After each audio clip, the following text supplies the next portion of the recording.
Angie Martinez IRL Podcast. Hey guys, welcome back to a new season of IRL. I am thrilled to be back. I have absolutely missed our interaction, our conversations. It's not just my conversation with the guest. I enjoy the conversation that happens after, so I've definitely been missing that. And so my first guest I've known for many years, Loren Ridinger. Let me tell you, first of all, this is her new book, Scrambled or Sunny Side Up, and it's about her journey after losing her husband for many years, but also her partner. Loren is the CEO of Market America Worldwide and Shop.com. Her and her husband together built a $1 billion commerce business. There is a lot to learn from Loren. Click the link in the description to get Loren's book today. The amazing Loren Ridinger! Yeah, woohoo! Here we are, baby. What a year. What a big year for both of us. It's been a long year. Up and down a year. long up and down roller coaster of a ride. You know, we both go through changes and life changes and the world changes. First of all, Loren is, the story of you is like, you have this amazing love story. It's like the American dream, right? You meet the love of your life, you have a 30-plus year marriage, you build an empire, a $1 billion empire, and then you suffer great loss. The greatest loss. The greatest I've ever loss had. ever. Yeah. But I think it's a beautiful story of love. 36 years is a long journey. Mm-hmm. You know, and we met with nothing. We had nothing. I know people assume that you come from money. Oh, people assume you're the gold digger, you wanted it all, and you're like, no, babe. Yeah, because he had nothing when you met, nothing. right?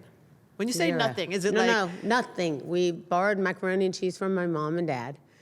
We rode around in his beat-up Taurus, Ford Taurus. So what was it? He was broke? He was older than you? He was broke. Why did you think 18 this years guy older is my than me. guy? I just fell in love with him. And he was in the streets? Oh, he was in the streets. He was messy. And he was messy. He wasn't even clean about it. You know what I mean? Was he honest about it? No, he lied like a devil. He lied. He'd come out and I'd put him in the corner and come out fighting, you know. But he had just come out of a marriage. He'd filed bankruptcy. You know, he didn't have anything. And I just saw this person who I was intrigued by. He just saw the future. He's like, one day, be the mall without walls. That's the World Wide Web. That was his vision? That was his vision in 92. It's crazy now thinking, of course you shop online. But back then people looked at us like we were, online. no, they thought we were crazy. They thought we were insane. Most people didn't even have computers, probably. They didn't have computers. And I just really believed in everything he said. And he really made me believe in me. And that's really what the book's about. It's not even a book of grief, because I couldn't give someone the answer on how to overcome grief. I have so many questions about grief, and it is a large part of the book too. You know, you really do talk about it.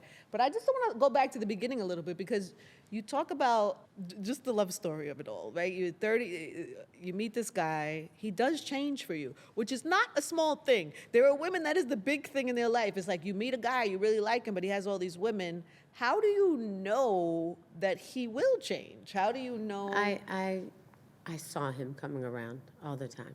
You just believed it. You know, he wasn't perfect, and I knew it, and I always knew when he was lying. You know, I was really good at catching his lies.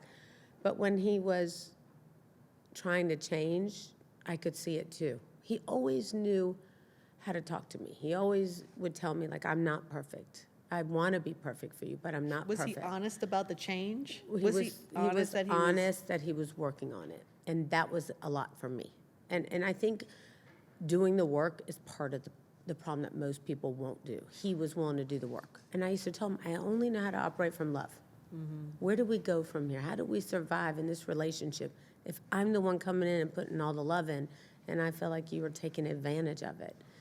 And I think he didn't want to lose that. And I think he realized, like, he had just come close enough to the fine line of I could have left. And, you know, at that point, I was probably 20 or 21, you know. And he did not want to lose that. And he really put in the time and the energy and the work. And I would see him working on himself. I think ultimately you believed in him. Because Everything. that's the difference. It's like everything he did. You believed not only that he was going to build this empire together, that you guys were going to do that, but you believed that he was going to show up for you as the husband that he could be. He believed that I was incredibly special. He believed in you too, yeah. He did, and, you know, we used to drive all around town. all around the United States, and he would tell everybody, one day we're going to have the mall without walls, and there'd be 4 or 5 people in a room, not like today where we have 18,000, 20,000 people in a meeting to come see us speak. But he would, go into these meetings, 5 or 6 people, and we drive from city to city across the nation to tell people, hey, you should join our business, and get involved with Market America. And they would look at him like he was crazy because they're like, who's going to go? We don't have computers. Who's going to shop online? And, he would come out of the meeting like Rocky, like, we killed it. Mm-hmm. We were awesome. I was like, I'm not sure if they agree with us. They look at us like we're crazy. Right. And he'd say, what do you think? What do you think? Do you believe in us? I said, of course I believe. And he said, then you do the meeting tomorrow. I was like, I can't do the meeting tomorrow. I'm 18. I don't know how to speak. Most people are scared to death of public speaking. I was. But in order for him to believe that I believed, he wanted me to do it. I got up there and I said, hi, my name is Loren Ashley. And I fainted. Oh, my God. In front of actually fainted? 7 people. I fainted. First time speaking publicly. I was traumatized, Ange. I was on the ground, and when I looked up, there was people over fanning me, and he was like, get up, get up. Somebody turned the AC off, anybody would have fainted in here. You were incredible, get up. And I thought, I've got to break up with this guy today. And he got in the car, and I was so embarrassed, I didn't say anything. He said, you were amazing, right? I was like, I was awful. I fainted. He goes, you were great, it was San Antonio. It was 92 degrees and hot, and anybody would have passed out. You're going to be great in Houston tomorrow. And I thought, can you not just get in the car and say you don't have to do this? He didn't get in the car and say, you know what, you're right, you're not good at public speaking. You just drive. He said, you're going to be great again. And I did it over and over and over again until I became really great at it. And I really didn't attribute that to him until I lost him. What was the thing in you to take you back to that moment of because I think that's something that a lot of people can relate to. It's like you get called, you get an opportunity, and so now you're young, you're dating this guy, he's trying to build something. You don't know what this thing is that he's going to build. You don't. But you're presented with an opportunity to be a version of yourself that you don't even believe in yet. You don't even know how to be. You're going to speak in front of people. You're like, I didn't plan to do this, but you have this opportunity now to rise. You faint. And then somebody's there to say, hey. Get back up. Oh, my God, this happened to me in the 3rd grade. I did a play. I cried because I was so scared. And my 3rd grade teacher said to me, you're okay. He waited. He said, now start again. He didn't let me go off to the thing. He didn't say step aside. He didn't say step aside, go to the next thing. And then I killed it. And the next day, he came into school and tapped me on the shoulder and said, me and my wife were talking about you last night, and I was telling her how when you stopped crying and you started again, how amazing you were. And as a little kid, I just remember thinking, oh. What was his name? Mr. Devinoff. Don't we need more Mr. Devinoff? Mr. Devinoff. Because in those moments, to take you, right, this young girl, in those moments, it could go either way. If you faint and you never speak again, then you live a whole life of fear of public speaking, which when we see Loren Ridinger now at conference and convention. Yeah, it doesn't seem possible. It doesn't seem possible, but you could have lived a life of fear of public speaking. And I would have never spoke again. Yeah. Had he got in that car and said, you're right, just drive. This ain't your thing. This ain't your thing. Right. Instead, he told me I was great when I was awful. And then, by the way, in Houston, I didn't do much better. I didn't faint. I was awful. I don't even think I knew what I said, but he was like, you know what, you're going to be even better tomorrow. And he had the patience for me. I remember you saying to me one time that he would tell you, oh, you were really good tonight. Next time you're going to be great. And then you were great. I was be great. And what did he tell you when you were great? Now you're going to be the greatest female speaker of all time, even better than me. And I used to say, this guy's crazy. That's how I knew he really loved me, because he would never give free compliments, but he always believed in people. He knew exactly how to make people feel how valuable they were. His love language was getting my input, which is why, of course, the book is called Scrambled or Sunny Side Up. Every day, his whole life, he asked me, scrambled or sunny side up? He was asking you what kind of eggs he wanted? Yeah, for breakfast. He'd wake up, say the same thing. Good morning, baby. Good morning. scrambled or sunny side up today? I say, well, scrambled today. One day it'd be sunny side up. And you do that for 10 years. After 10 years, you're kind of like, Jesus, JR. It's your stomach. What do you want? Scrambled or sunny side up? And today I do anything for him to ask me, scrambled or sunny side up. And the things after 10 years of him asking me that, I never really realized till after he was gone that was his love language. His love language was my input. His love language is, what should I wear tonight, baby? Big one, isn't it? Yeah. Don't we often overlook that? We forget that some people's love language is different than ours. My love language was deep communication with him. His was my input with him. It let him know how much I loved him if I did it. He didn't ask for much, but I saw it as a burden because I was busy sometimes. And now when I think about it, like, why didn't I just say scrambled or sunny side up with a smile? So you get so pissed off at yourself because you don't see it while they're alive.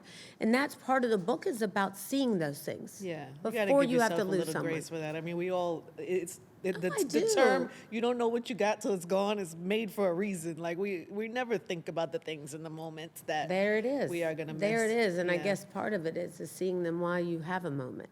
But at some point, we all need those people, and we cherish those people in our lives that when we faint, they say, no, you're fine, you're great. But, like, at some point, it has to come from inside within you. It does. When is the moment that you say to yourself, wait a minute, not only can I speak, but I'm actually pretty great at this? I think it took about 10 years in. I mean, the company's 30 years old. It took me 10 years to really go up there and be like, I'm great at this. I can do this well. I have the respect of leaders. I love them. This is my community.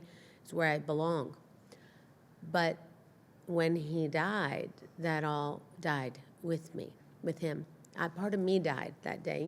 5 months after he passed away, I had to walk out on the stage in front of, 5,000 people. I cannot imagine. It was hard. It was the hardest time in my life. And I never once thought, why am I doing this? Why don't I cancel this? I just thought to myself, I've got to do this for him. I've got to do this for me to show myself I can do it. And even though I'm broken doesn't mean the company was broken. But the gravity of that, when you think about how much of a champion he was of you, even early in your life, and then you build something together, and now you're alone in it. Alone. And by the way, as alone as someone can be. Remember, I've never been alone since I'm 18, never slept alone, never been alone. People don't understand, mine and Jared's relationship wasn't like, we worked together 9 to 5. He didn't want to travel without me. He didn't take vacations or trips without me. We were together 365 days a year, except for the 3 days I pushed him to go skiing. Right. Every year for 36 years. That's a long time. I just can't imagine you that morning dealing still deep in your own grief with the responsibility to show up for this company. I just can't imagine, like... I was really transparent. I walked up there. I still know, obviously, there's some days you're in more of a haze than others. That was cloudy. And I just told him, I'm not sure what's going to come out of my mouth, but I want to tell you it's going to come from my heart. So I can't go wrong. And I just told him, that he gave us the opportunity. I don't know how many companies that are, private companies, where companies' founder passes away and there isn't some major transition. And there was no checks went out late. Everything still went out on time. He had spent his whole life building something that would last for people. And I walked out there and I told him, I'm broken, but we're not broken. And we will be okay. And I will be okay. And I will find a way through this. And you'll have to work with me on this, but I'll lead you. Somehow or another, I'm going to lead you because I know I can. And I know that's what he wanted. And I did it. And I was as scared as I've ever been. It was like the first time I fainted, The funny thing about your confidence is when it's robbed from you because you're not ready for it to be robbed from you, you actually have it. You just don't know it. And you have to talk to yourself and convince yourself, just like you did in the early days. Yes, he was the believer in me. Yes, he deserves all the credit for that. But he was right. He knew if I told myself enough that my brain would eventually believe it. We brainwash ourselves to be nothing. What is that thing you tell yourself? Where does the leadership, where does the confidence, what is the voice inside? It's that, what you just said, it's that inner voice. It's that inner voice that says, Angie, go start your own show. Yeah. You're the voice in New York. You're the one that people love and respect and listen to. And we put that off because we sometimes get to a space where we question that. Yeah, but the voice in our head. It's the one that's the softest voice that we got to listen to. So what is the one for you? Like, so now I scream it out. What do you say? Now I scream it out in the mirror. I'm like, you're great. You can do this. You're so great. Go tackle the world. And I scream like a lunatic at myself in the mirror. Like out loud. Like out loud like this. Like, yeah. I love you, Loren. You can do this. You're awesome. You're great. I love you, Jared. Thank you for believing in me always. I love you, Loren, for not giving up on yourself. I do it every day. You do. I love that. Every day, and I do it, and it really helps set my day. And I tell my children to do it now. I tell my grandkids, I always tell my grandkids every day, do you realize how great you are? Yes. Remind yourself every morning and every night before you go to bed, remind yourself how great you are. And you have to eventually take action. Yeah, for sure. People just can't manifest something. People are like, oh, I'm going to manifest this. Well, manifest requires not just thinking it, it's action. What is the thing that you learned? Because, I started this pod with Loren. You've watched, by the way, I love how much you support my podcast. Do. I've watched every single episode at least once, maybe Loren London's 2 or 3 times. I know, I love that. You watched that so many. It. The funny thing is that you watched that at a time where you were in your own grief. Yeah, I did. So her episode. It was very helpful to me. Her and I became friends on Instagram, and really? I told her how beautiful I thought she was on that, and she was just really amazing. And I watched that episode at least 3 or 4 times. But I've watched all your episodes so many times. And I think there's a person that you feel really comfortable with talking about things that hurt, that are real. What was it about? I don't know. I'm just curious of what you resonated to in what Loren's episode or what she said about grief. If there's common themes. I think that she learned to navigate it. And I think she didn't expect it to go away. And that helped prepare me. There was no silver lining. She was very clear. If you really look at her message in your podcast that day, if you look at her message was, I'm navigating it. I'm getting up for my kids. I'm doing the things I have to do. I want to make them proud. I followed those exact same things. I wanted to make Jared proud. I got up when I saw my children suffering.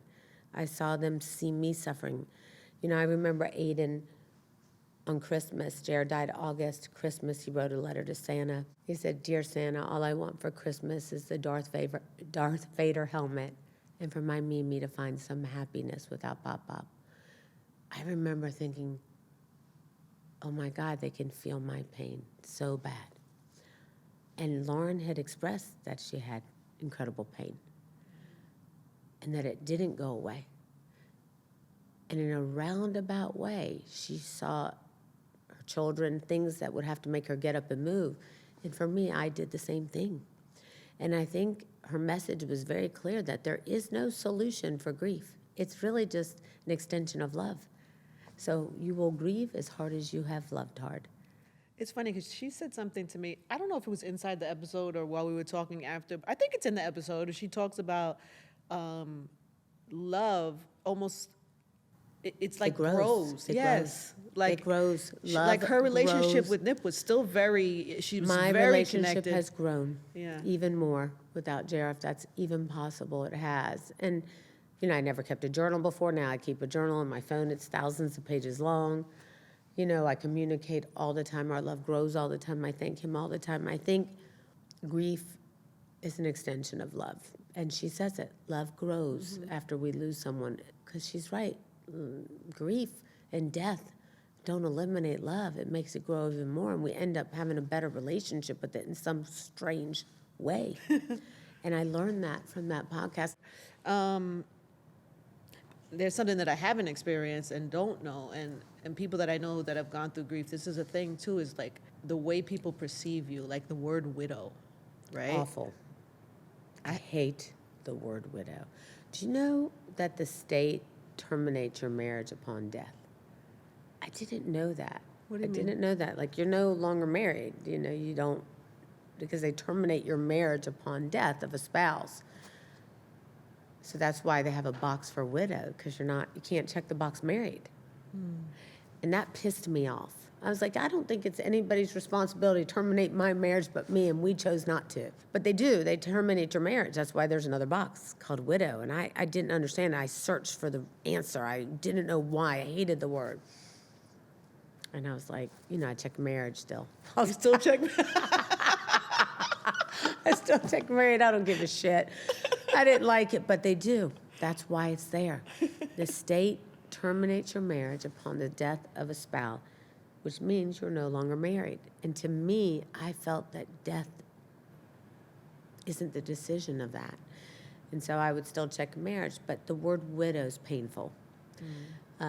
It's almost like a taboo word. It's almost like people say it, not the people who love you. And it's not that people mean any harm by it, but it's like, oh, well, she's widowed. Instead of just saying she lost her husband, or they lost their wife, she lost her wife, or he lost his wife. It's a hard word, and I really despised it. You, because you're capable of this, should create a new word. Yeah, we could create a new word. You are totally capable of that, because it is a very dark word. It is. Even the word widow, it just sounds, I see the color black when I think of widow. It's me too. It feels like the awful. And it's like like a a black scar. and white. It's like a black scar. spider. I don't even like it, the way it looks. It's like it's a scar. So you It check is. marriage. I It's love like, that. It's like I still check marriage, and Marriage. it despises me that so many forms that the doctors have that on there. My very good friend Yvette lost her son. He was 26 years old. He died unexpectedly from a cardiac arrest. This was a couple years ago, too, not that long ago. That's heartbreaking. Heartbreaking. But she still checks when they say, how many children do you have? Because she also has a daughter. She still writes 2 children. I have 2 children. I would write the same thing. She still has 2 children. She says he transitioned. That's what she says. He's transitioned. He is no longer here in physical form, but she still has him. She's still connected to him. And that's beautiful that she says that. And that, I would write that too. And I think, there's got to be a different word. We're going to figure it out. We're going to figure out what that. I'm going to figure out what that word is. You can take it all the way to the like. Yeah, change the word widow. It sucks. For God's sakes, let's find something else. It drives me nuts. Widow is who chose that word to begin with? Terrible. Gosh, I just want to just call her like superstar. She made it. If we She's need a more survivor. positive- How about survivor? Yeah, survivor. Anything other than widow. Don't label me as that. I love your theory about parenthood and how, because there's so many things about parenthood that nobody tells us, right? Oh, God, even because when you we're give afraid to birth, talk about you it. give birth to this baby, you're terrified something's going to happen to the baby. All of a sudden, you got all this nervousness, and then you realize, oh shit! For the rest of my life, I have to be worried about somebody. Nobody tell you something. explains that to you out of the gate. Nobody tells you from the time your child's born, you will never have a peaceful night's sleep, ever, as long as you have children. It is the most beautiful love, yet tormenting and sometimes unrewarding. Mm-hmm. And I say that as somebody who's very close with her daughter, incredibly close. Like she's the love of my life. She calls you all day. I call her all day, and my 3 grandkids. However, we look, as our children get older, we look to be like, okay, well, I'm here alone now. What can you do to help me right now? And they have their own life. And you realize that our job is to fill our children's cup, but it's not their job to fill ours. And that's been a hard lesson for me in my life, one of the hardest. And hard because it hurts. Hard because it's sensitive. Hard because it's like, hey, do you remember me, the one who would help you through anything, the one who would be there for you, the one who would starve so you can eat, who would sacrifice, who would sleep on a floor so you could sleep on a comfy bed? And that's like, okay, Mom, but that's what you should do. You're my mom. And you're kind of like, oh, I want to strangle you, but you realize that it's not a 2-way relationship it's in not. that way. It's not. And nobody wants to say that. It's not a 2-way. Yes, we get fulfillment from our kids. Yes, our kids love us. They would do anything for us. But yet, they don't realize that the sacrifices we make as parents along the way, and it's not their job to fill hours. So for the rest of your life, if you go through your life knowing that it's only your job to fill up their cup and you don't expect anything in return, it'll be the most beautiful relationship ever. And it's true, though. Yeah. It's like, and it's okay. I never really heard anybody talk about that. But isn't it true? Of course it's true. It's not their job. And if you really are honest about it, you do want your children to have their own life and their own children's cup to fill and their own spouses' cups to fill. 100%. You JR gave me a poem every Mother's Day. I love the poem so much. It was called Mothers Build Cathedrals. And it was a story about how these beautiful cathedrals were built over time, 1800s. All these beautiful cathedrals were built, but nobody knows exactly who built them all. We know some of the famous artists, right? But we don't know exactly who built them all. But it's like motherhood. We do all this building our whole life, but we don't really know it. And Amber said to me when she had her own baby, JR gave her that poem. Aww.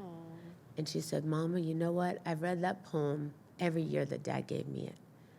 And you know what it means? And she got it. So the funny thing is she's probably going through the same thing we're going through now that I'm an adult. Now that she has babies. But she's like, we don't want our kids to come home and say, hey, Mom, thanks for making the best sandwich for us when I was hungry. Or, Mom, thanks for feeding all 10 of my friends that showed up after basketball. Yeah. Because we don't really want them to say, we don't need that. We just want them to come home. Mm-hmm. Isn't that what we really want? Of course. And so I think that's the ultimate. So that's But people should know that going in. They gotta know that. You'll have a better journey. You will have a better journey. Going in. And more peaceful, and you can Yes. deal with it better. Yes. But if they don't know that, it's somewhat of a wake-up call. You're like, hey, this is an unfair relationship. Right? Don't you see this? You're like, okay, how many more kids are you going to invite in this house? You with 2 boys? This is not, I got 2 grown boys. And sometimes there's 10 of them in my house. Is there anybody asking like, hey, I need this, No. right? No, but you know what? That's why as mothers, the little things matter. So I always have a ton of boys in my house, right? Because you know my family. I have my 2 sons, but then also I have my son, my stepson, and then I have 4 godsons. And so sometimes I'll have 6 boys in my house, especially in the holidays and all of that. That's a lot. And every now and then, like just the other day, I got a text message from one of my godsons, and he's away in school. He's like, Titi, he calls me Titi. I just want to say thank you for everything you've ever done for me, and I love you so much. And he never has ever said that to me, or I don't know. I was like, are you okay? Do you need something? He was like, especially after Scrambled or Sunny said, right. Are you okay? Do you need something? And he was like, no, I just wanted to tell you I love you and thank you. Tell him whatever he took that day, we want to take we it want too. to take it. But as mothers, it feels so good. That's like really all we just need. Everybody who sees this, go hug your mom and send them a little love note. And that's, by the way, another beautiful thing. Send messages of love. Send There's voice so much notes. of that in There's here so in much the of in book. there. I happen to be fortunate because Jared was more of a public speaker, so I could have lots of messages and videos of him saying, my wife's awesome, my wife's this, my wife's that. But to have voice notes sent to you and thousands of letters like Jared wrote me about why he loves me. you have a trunk A trunk full. 5,000 letters that he wrote me over time. And when I think about how fortunate I am, how lucky I am that I've had that in my life, that I will have that forever, and that one day my children at any point that they want can go in there and read that and know what love looks like. And that feels good to me. And there's a lot in there that's like, don't be a bitch and forgive me and let this go. And I didn't hide any of it because you know why? Because that was our journey. Yeah, it's a part of it. It's a part of who we are. For anybody to think that it didn't have major speed bumps, major mountains to overcome. I just believe, like you, that we don't throw in the towel every time things go wrong. Word. And that is the message. Right? When you think about it, it's like it's so much easier to say, oh, forget about it, I'm done with this. It's so much harder to put the work in. And stay. Yeah. And that's important. Okay, in real life, how happy are you on a scale of 1 to 10? Personally or professionally? Personally. Probably a 3 or 4. Really? Yeah. Oh, that makes me so sad. Don't let it make you sad. It's grown a lot. And that's what I look for, is growth. I mean, if I were to say, how do I measure myself from where I've been to where I am today, I would say I'm a 10. But when I think of me personally, like how still lonely it is after 2 years, that's hard. Oh, baby. That's the honest, though. Do you want a lie or you want the I truth? do. I want the truth. That's why I ask you. You want the truth or a lie? Shit. People don't always answer that question truthfully. That's why Give me a tissue. Fuck's sake. we never got a 2 or 3. Yeah, we never get to 2 or 3, but I think that's the truth. I think if I were being really honest about where life has been. Where were you? 0. I was at a 0. I was at a, I don't know if I can get off the ground. Even though I was functioning, even though I was answering emails, even though I was working, even though I was doing all the shit that nobody else could do, I was functioning. I was still at a big 0. So to get to 3 or 4, probably more like a 4, that was big for me. And I'm really proud of it, actually. So don't be sad because I love you. And that's actually a good space. And by the way, I'll get to the 10. On a professional level, I would say that my thinking, my mind, my vision is operating at a level 10 or more. You know, and it's really great when they can get really close to each other, and that's my goal. Because it's hard to operate functionally and really clear-minded unless they are equal. I don't know if they'll ever get quite equal. I'm at a 10 I love plus. that you know yourself enough to be able to compartmentalize the two. It's tricky when you bury yourself in work. It's hard. Sometimes it can help. You know, it can help you. It can do both. It can do both. It can do both. You just can't lose yourself in it. Yeah. You know, you have to find, I will have moments that I break in the middle of a phone call.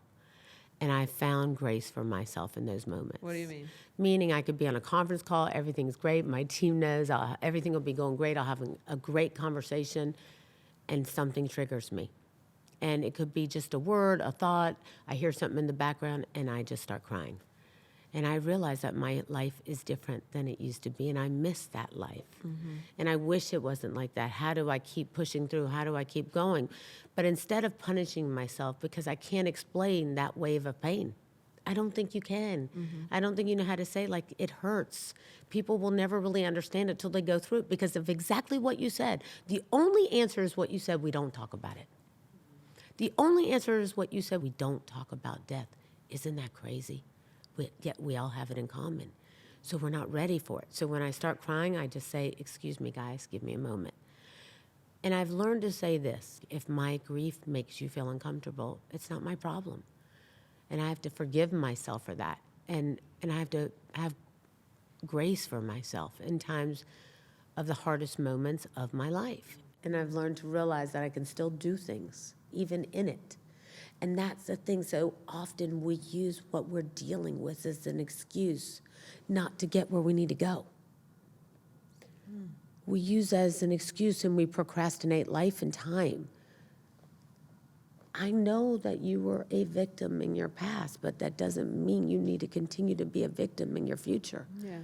And so I try not to be that girl that says I have all the excuses in the world not to push through it today. And I'd push through it anyway. So right now it's a 2 or 3, but I'm honest about it and I'm really transparent about it and I know what it is and I work on it. And some days it's better than others. Do you have? Yeah. I did. It was a 0 before. And so if you can get to a 2 or 3, Yeah. and some days you could have a 4 or 5 and laugh. And what about you? What about you? When you ask yourself, you have to ask yourself the same question. I didn't think you were going to ask me that. No, I'm asking you it again. I'm not letting you off the hook. I think I'm in a weird. And it's funny because my life will reflect in this podcast. Like, so when you say I lost all those people, I had that big change in my life. I watched good friends go through serious loss and grief. And I think right now, this season being about pivoting, I think I'm in that right now, in real time, in real life. You know, it's like, Scary sometimes. I'm uncertain I feel very uncertain about the world, my place in it. Am I doing what I'm supposed to be doing? I'm normally really confident in what I'm doing, and I don't know right now if I've figured out what the pivot is for me right now, if I'm being honest. I think it's normal. This past, I don't want to get into too much because it will require me to tell other people's business, but I have been working on something for the past year. I've been putting a lot of time and effort and care, putting other things in my life aside for something that I thought Was deep in your heart. was deep in my heart, and I'd been working on something for a year that is no longer happening. That's crushing. Yeah, it was really disappointing. So you take that away, then you put in that the world is different, and so I'm like I'm in a weird state of life right now. Where do I fit into all this? What am I doing? How does what this is my play out? purpose? What is my purpose right now? What's making me happy right now? How do I serve right now? I just had the best idea how you served in my head that just came to my You mind did? right now. Do Yes, we share as it we on were the sitting pod, here. or do we go? You can share it or you can cut it if you want, but I just had this vision What? that you go in now and you're going to start doing documentaries about people live or not alive anymore. You're the best person to tell the story. Oh my God, it just hit me like a ton of bricks. We'll see. Christian's saying yes. He's like, yes. Imagine that. Nobody feels more comfortable than talking to you. Just hit me. Let's talk about this. How about it's you talking to people who are telling the story, because you know they'll be honest with you. I would never have this conversation with anyone else but you. And I'm not one of your people. I'm not one of the artists, the famous people. I'm just, She's like, I'm not one of the famous I'm not one of those people. artists, famous people. We're just having a conversation about life, right? And pivoting, because that's what this is about. But there's so much of that people do rely on you for. I do think my purpose and gift is in storytelling Me and too. helping other people tell their And stories. seeing the story. Seeing people, right, and seeing the story. Seeing people for and what getting they to are. the point of it and seeing people for what And they loving them even in the bad Yeah. of it all. are. Yeah. So that's what I was trying to do. Well, I think we just might have been on to I something. definitely hit a large bump in the road. And so I feel a little defeated and a little tired. So I think that's it. I just need... We need a kick-ass, we need a work session, you and I. Yeah. We need a real work session. That would session. help. That would be nice. Yeah, so I'm in that. By the way, I'm fine. There's like real shit happening in the world. I have friends that are really in the depths of troubling times. So I'm fine. But I it's had a great night question last to night. ask But if I'm ourselves. being honest, in terms of like happy on a 1 to 10 or emotionally right now, I am in a place where I am ready to pivot. And normally I know what that pivot is. Right this second, I do not. And it makes me very uncomfortable. Listen, I told you, you felt bad for me when I said a 2 or 3, and I said I've had a 0. And I think if we're really honest about this show and how it helps people, it's like everybody out there should be doing the same question to themselves. Yeah, but I tend to, on a normal days, normal times, on an average, I tend to operate, I think I operate at a 7.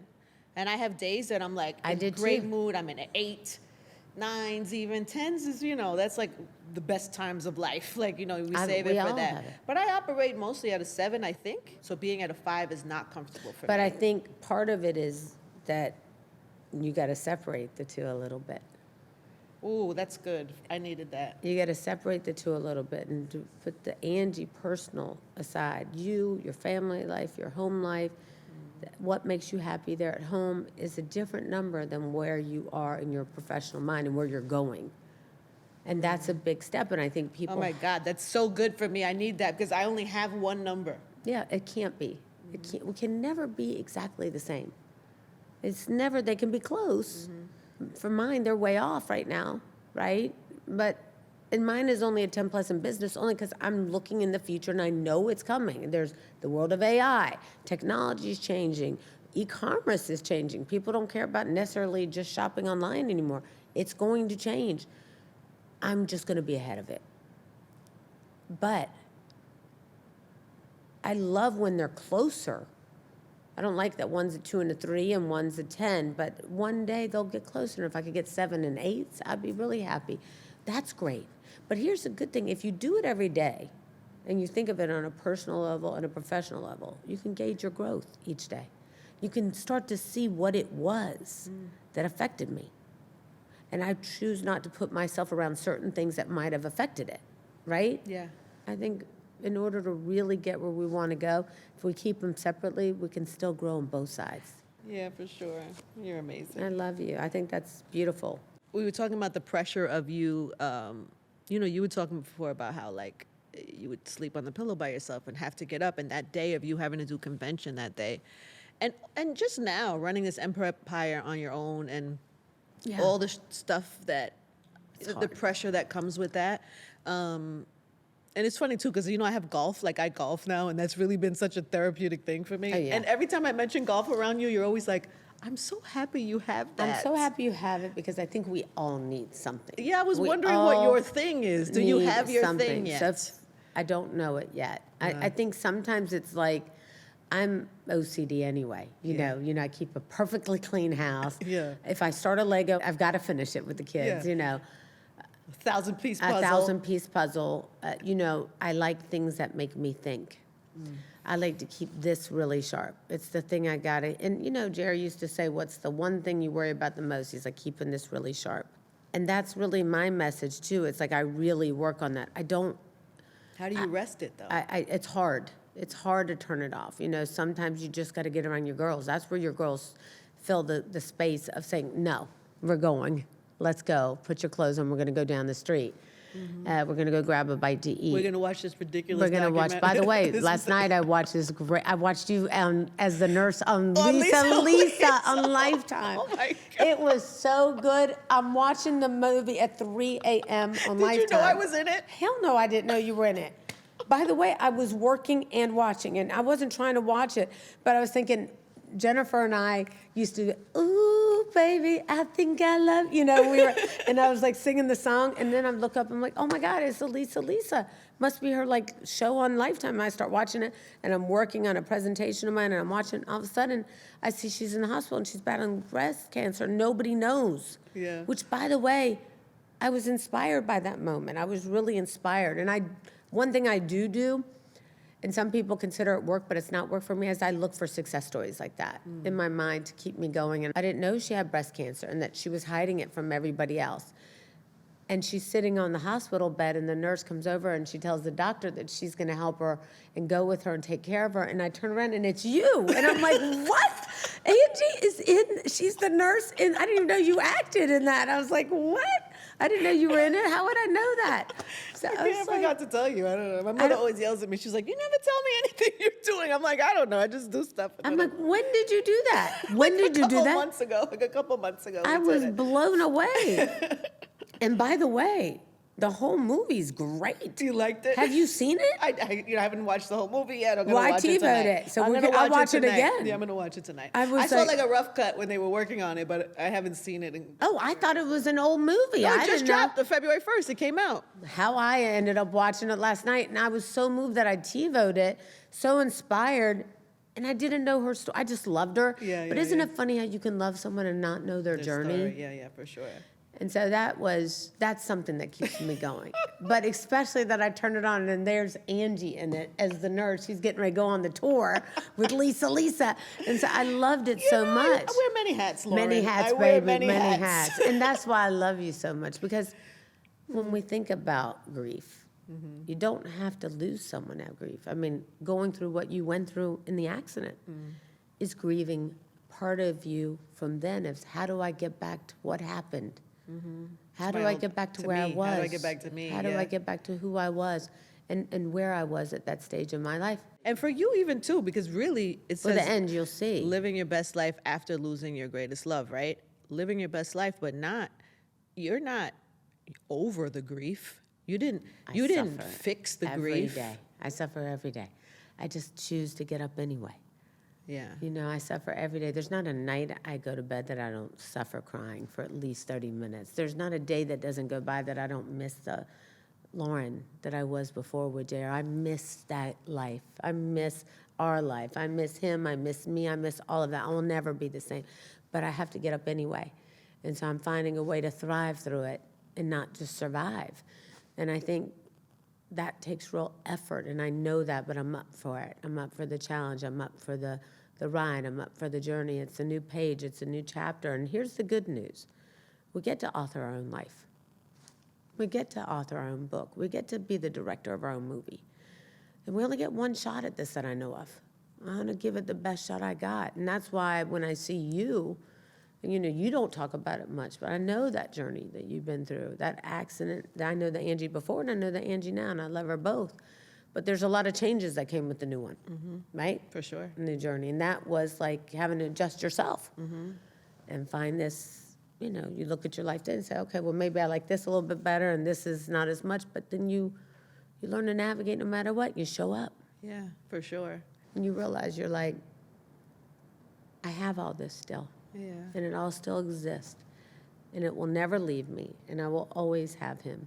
And I will always be grateful for him, because if it wasn't for JR, there would never be Loren and JR. You know, and I will always know my best self as Loren and JR. Oh. Your best self, you might not have found her yet. I don't know about that. I'm good. I still think I don't know, maybe you haven't become your best version of yourself yet. Cut this shit out. No, seriously. No, I have. You don't believe that? I just take it day by day, okay? Let's go day by day. Jesus.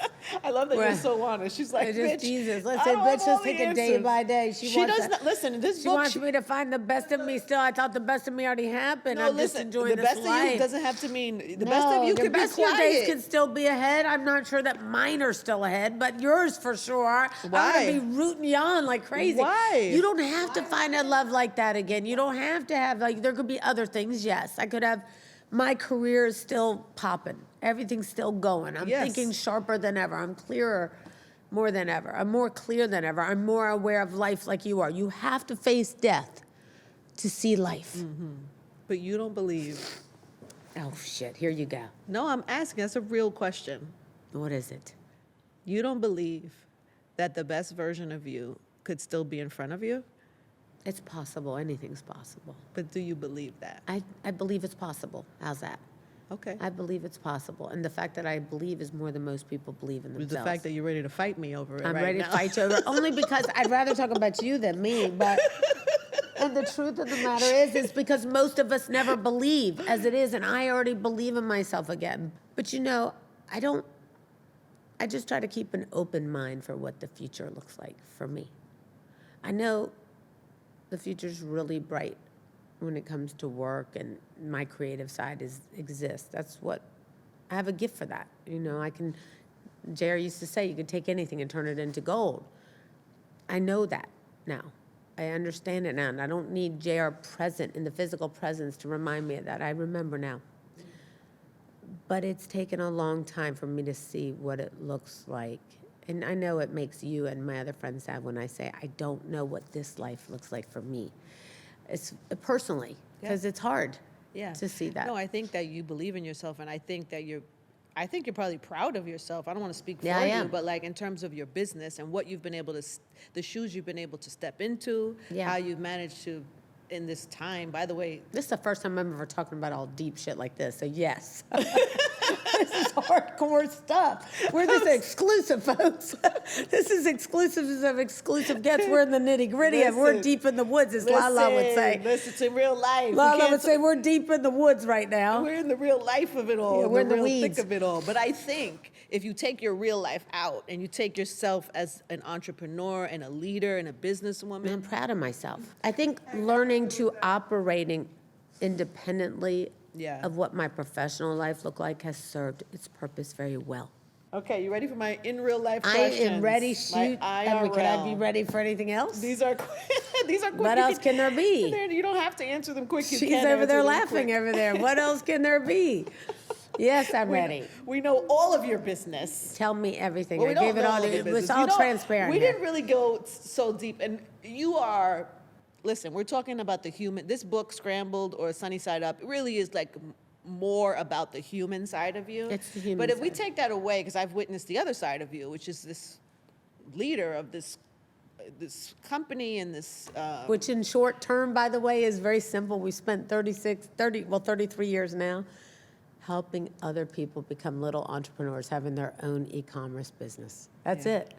And they have done very well at it, and we've done very well at it, and they don't have to inventory a thing, and they can make as much or as little as they want. And we empower them to be the best version of themselves when nobody ever really did in their life. When did you realize that business was successful? Oh, gosh, and we started in 92. By 95, it was starting to really kick butt. What does that mean? Meaning we made our first $1 million, and it was a big thing. And by 1996, we had made our first $100 million, 4 years in.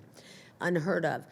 And Jared would push and push on us all the time. It used to drive me crazy. I'd be like, yes, we did it. We did 5 million, 10 million, 2 years in. And he'd be like, keep going. Push while you have momentum. Momentum can stop. If you let the snowball effect happen, you know, you can either build up or it can roll backwards. He really focused on momentum. He never counted the checkbook, never wanted anybody to see what money existed because he just kept investing it. Mark was living with me, but my brothers were living with me. $100 million business. No, we were living in a 3-bedroom apartment that we were all crammed in, literally. Nobody was like, "Guy, we can buy a house now." No, he wouldn't let us. No, we didn't buy a house until 1999. And the business is worth what at this point? A few $100 million a year we were doing. We were doing incredibly well. He didn't believe in that. He cared about reinvesting in it. He knew that something could disappear as fast as it came. He just came out of bankruptcy when I met him. He was scared. I used to say, "You're dating me because I have good credit or no credit." I was 18 and I had no debt. I used to say, "You got to stay married to me." We teased all the time. But yeah, we did a lot. We helped a lot of people, and it was like we just wanted people to be the best versions of themselves, and we had. Did money change you or your relationship, or because that is a pivot? You go from having nothing to all of a sudden you have an abundance. People don't really talk about that either. There's got to be a shift there that happens. Almost even you becoming somewhat of an opportunity for people. That's hard. That part's always the uncomfortable part. You don't want to be seen like that, or, phone rings and it's like, you're not a bank. And I didn't get here doing that, and JR didn't get here doing that, and none of us did. But at the same token, I try to be a giver and give back as much as I can, however I can, to the things that matter to me. Because, everybody asks, right? But you want to give to the things that are dear to your heart. And I think that money can change people. However, I also think that money can help people, help a lot of people, help change people for the good. And I think it's like another taboo conversation, right? When you think about it, the fact that you ask that is such a wow question, because nobody wants to talk about what money can do to people. I've seen it hurt people, and I've seen it help people. And I've seen people like JR who just didn't faze them. And it's really a great lesson for me. Because as women, we always like nice things, we want pretty things, and he didn't care. He could wear the same T-shirt and be happy. Often he did. He'd had 10 of them. And we're laughing. I know the guys are laughing, listening to this, but he could buy 10 of the same T-shirts and loved it. I said, "Can we get another T-shirt?" He'd be like, "No, I like this T-shirt." I was like, "Okay." He didn't care about that. And that was a big lesson for me to realize that money for him wasn't the scoreboard.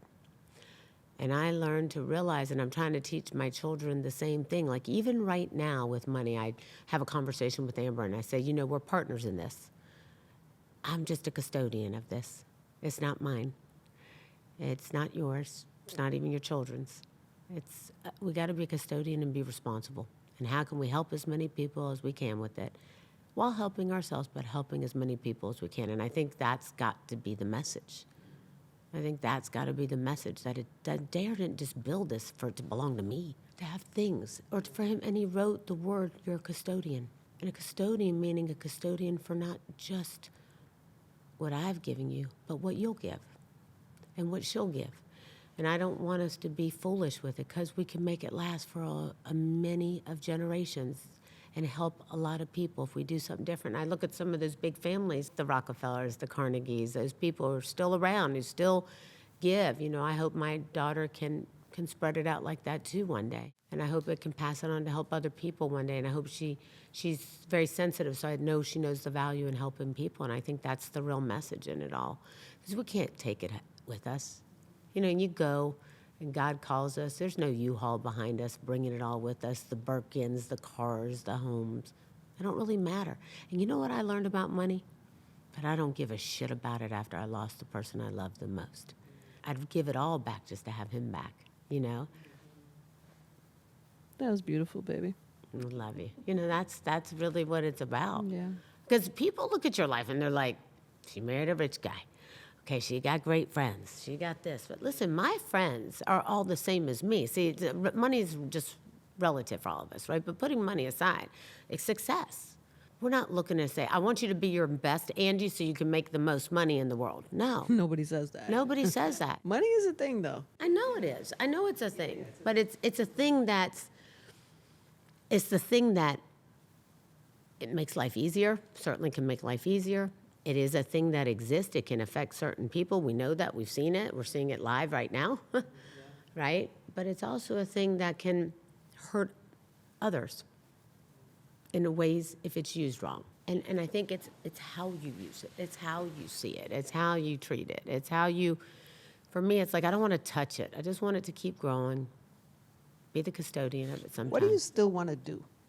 I want to do something that'll make Jer so proud with this company. I want to be able to make a big pivot. I want to be able to make a pivot I'm not even sure I'm ready for, but I'm going for. I want all of us to do that. How do you know when somebody's got it? Because you fostered a lot of talent and leaders. You've made other millionaires. How do you know when somebody's got the thing? I think when people have vision, when people can see things before they happen and they're nervous and they get that anxiety. I have anxiety every day. I wake up with anxiety I never had before, because I didn't have to think about it by myself. Now I wake up and I think, got to pay 900 employees. Got to make sure all these thousands of people are paid every week, every Friday.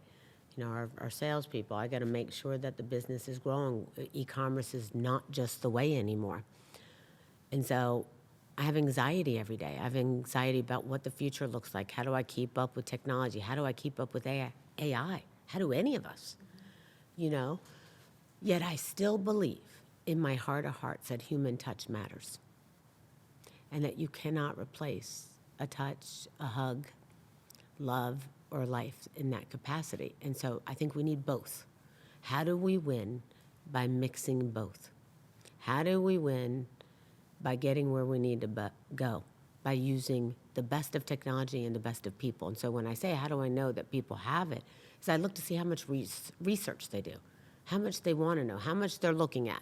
What do they see? Like for me, I spend my days, my team will tell you, I spend my days worrying about what the future looks like, but not worrying about it, investigating it, researching it, learning about it. I'm taking right now AI classes.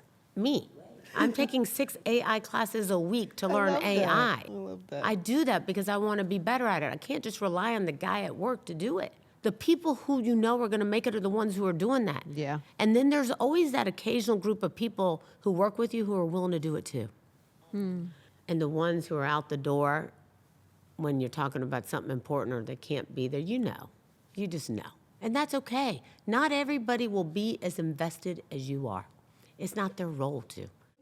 Okay, in real life, if today was your last day on earth, what would you be doing? Calling my kids, my daughter, my grandkids, hugging them, loving them, telling them how much I love them. Have you figured out your real life purpose while you're here? To help other people, whether it be through grief and help them realize that there still can be a way to get through this and survive, and there's still light at the end of this, and also to help people succeed to become the best version of themselves. What has been the most important pivot that you've had to make in your life? In your real life and maybe in your business life? Well, obviously in our business life is the transition of AI. I hate the thought of replacing people with technology. I struggle with that. I struggle with it because I believe in human touch. I believe that we need that and that we need human connection to survive. And so although I love where the future's going with AI, I resist it some because of human nature. I prefer to be with people. That's a struggle for me, but I'm learning to deal with it internally and doing the right thing still and having a good balance. You know what's so interesting about that as your friend and somebody who knows you? You are never afraid to keep learning. Like you were telling me, Well, you were I'm doing in 6 classes a week right You're now for taking AI. AI Everybody thinks classes. I'm crazy. All my friends are like, I want to take it with you. My office is so jealous. I teach them stuff every day. But for me, I keep growing all the time. I'm always learning. I'm always taking a class. And that helps fill some of my sad times. Because I never have a free moment. People are like, hey, are you free this week? I'm like, I'm not free till sometime next year. But I will make the time. I'm always filling empty space with things because I know empty space is a danger zone for me. In grief, it's a danger zone that says, uh-oh, big speed bumps ahead. When you're alone, things hurt. But don't you have to have those I moments? do. I have them. They're often there. You can't feel every moment. So sometimes it's the moment of me going in the shower. I often cry a lot in the shower because it's quiet and nobody's screaming, Loren, we need you. Mom, Mimi, where are you? Or my office is not calling. And the biggest pivot for me personally is having to grow up and learn the things I didn't know. Learning to live alone has been a big one. Living alone and having a quiet house sometimes, and walking through that house and seeing thoughts of my former life, my life before with Loren and JR, that's sad for me, and having to pivot and see the world with different glasses and different vision, and I'm trying to do that. I'm working on that all the time. I don't know it all innately right now. I'm working on me. Are there any positive sides to grief? Being on the other side? Knowing that love is that great. Knowing that the universal language, that only thing that matters at the end of the day is love. You know why? We can't take any of this shit with us. And if people put as much time in their relationships, they would end up even being more successful in their business. That's the funny thing. Because when things are successful at home, we succeed at the things we want to do. That's why JR and I were always so clear, like, things have to be good before we go to bed because we can't have a successful day tomorrow. If we'd have a fight, knock down, drag out, he'd be like, before we get in that bedroom, we got to fix it. Or fix it in the bedroom. You know what I mean? Because if you don't fix things, you can't be right the next day. And if you work on having a great relationship with your children and a great relationship with your husband and your grandchildren like I do, then you find a way to survive no matter what. And you can still thrive. And I think that's what I've been doing very well. And God's probably going to give me a long life and make me stick around for a long time.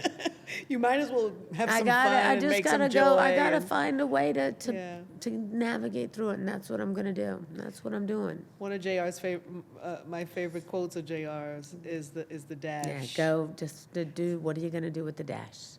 So Make sure you have two dates, right? What is the quote They exactly? got a birth date and a death date. At the cemetery, he took me to a cemetery on my second date. He took me out, and he pulled up to the cemetery and said, "Hey, get out of the car." I was like, "What are we doing?" This is your second date? My second date, Greensboro, North Carolina.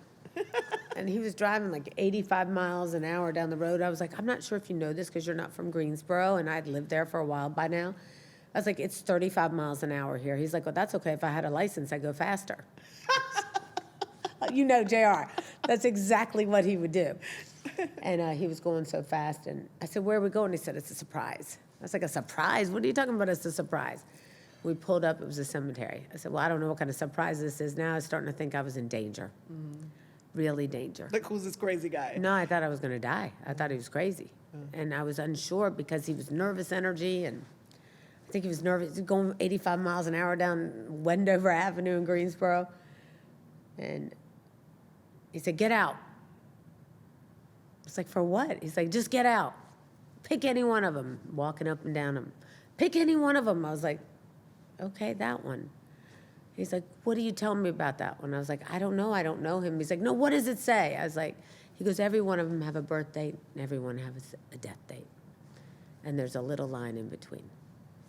And all that matters is that line in between. You know what that represents? Their life, their journey. Most of these people in this cemetery are the most talented people, except none of us ever heard of them because they never did anything with it. Somebody told them they couldn't do it, they weren't capable, and they believed them. Don't be one of them. Let's go live our life. You and I are going on a journey together." This is the second date? Second date. He must have really liked me, and I must have really liked him, because at that moment, I think by the time I walked to the car, Ange, I fell in love with him. At that very moment, I thought, I have a real lunatic on my hands. And I did. He used to say, "Yep, one flew over the cuckoo's nest, baby. I'm Jack Nicholson and you're Nurse Pritchett," he used to say. "Get in the car." He's like, "Well, if you're going to do this with me, we're going on a journey, and all that matters in our life is we fill up the dash." And at our 30th convention, the last final words that he had said is if you do something great with your life and you fill up that dash with beautiful things and you go places with your kids and you do the things that you want to do and you help people succeed in their life and reach out to people when they need you, then when it's your time to go, you don't feel so bad about leaving. Wow. That's true. It's Scrambled or Sunny Side Up. Go get the book. What do you hope people get from this book? I hope they find a better version of themselves by the end of it. I hope they remember the teacher. I hope they remember what he said. I hope they remember that their husband or their daughter thought of the same thing of them. I hope they look in the mirror and they say, you know what, I can do this. I believe in myself. I want to write my husband a letter today. I want to write my wife a letter today. I want to say thank you more. I want to be more. I want to do more. And I want to see the good in people. Live that dash. Make that line be more than a line. Make sure that nobody tells you who you can be or who you can't be. That's what the book's about. That's what I hope people get out of it. I love that you ended that way, because I believe the best version of you is still in front of you. Well, we don't cheers to water, but I'll have a sip of that. I love you for that. Can we get some shots to end this? Yeah, we need a shot, Christian. The amazing Loren Ridinger. Here's to all of you guys. To everybody, being the best version of themselves. I love that. Salud. Salute. Angie Martinez IRL Podcast.